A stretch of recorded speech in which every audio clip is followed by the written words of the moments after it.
हरियाणा में कांग्रेस की हार के एक दिन बाद अखिलेश यादव ने यूपी में बड़ा दांव खेल दिया है।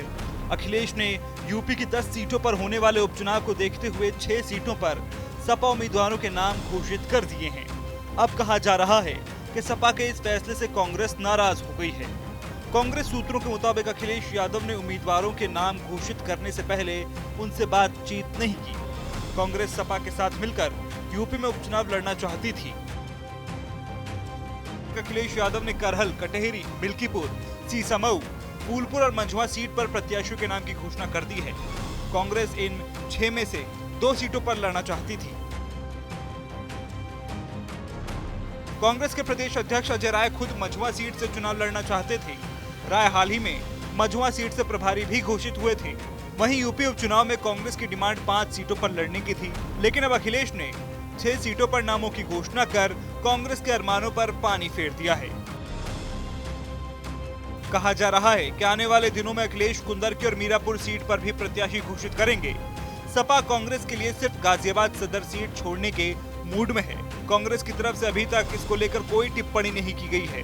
कहा जा रहा है कि कांग्रेस वेट एंड वॉच की स्थिति में है। 2024 के लोकसभा चुनाव में भी सपा ने कांग्रेस को पहले कम सीटें देने की घोषणा की थी, लेकिन बाद में अखिलेश 17 सीट देने को तैयार हो गए थे।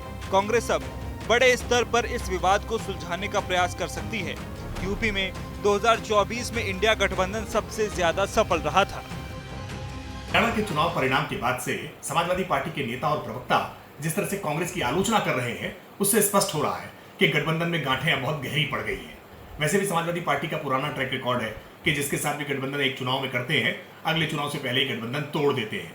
और इस तरह से उन्होंने फूलपुर को लेकर के, मंझवा को लेकर के अपने कैंडिडेट डिक्लेयर कर दिए हैं। ये स्पष्ट है कि अब सपा और कांग्रेस का गठबंधन ठीक नहीं है।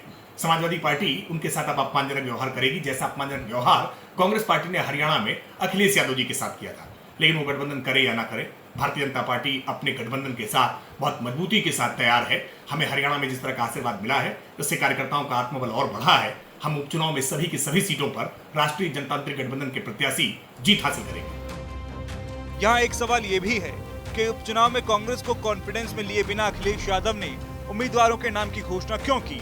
कहा जा रहा है कि अखिलेश हरियाणा में सीट न मिलने और महाराष्ट्र में पेंच फंसने की वजह से ये दांव खेला है। अखिलेश की पार्टी महाराष्ट्र में कम से कम 12 सीटों पर लड़ना चाहती है। हाल ही में पार्टी की तरफ से कांग्रेस को इस बात की सूचना भी दी गई। कांग्रेस ने अब जब इस पर सपा को कोई ठोस आश्वासन नहीं दिया, ऐसे में सपा भी अपना दांव खेल रही है। सपा की तरफ से करहल से तेज प्रताप यादव, मिल्कीपुर से अजीत प्रसाद, कटेहरी से शोभावती वर्मा, सीसामऊ से नसीम सोलंकी, फूलपुर से मुस्तफा सिद्दीकी और मंझवा से ज्योति बिंद को उम्मीदवार बनाया गया है। सपा ने कुंदरकी, खैर, मीरापुर और गाजियाबाद सदर सीट पर प्रत्याशियों की घोषणा नहीं की है। सपा सूत्रों के मुताबिक अगर कांग्रेस एक सीट लेने को राजी नहीं होती तो सपा अकेले ही सभी सीटों पर चुनावी मैदान में उतरेगी।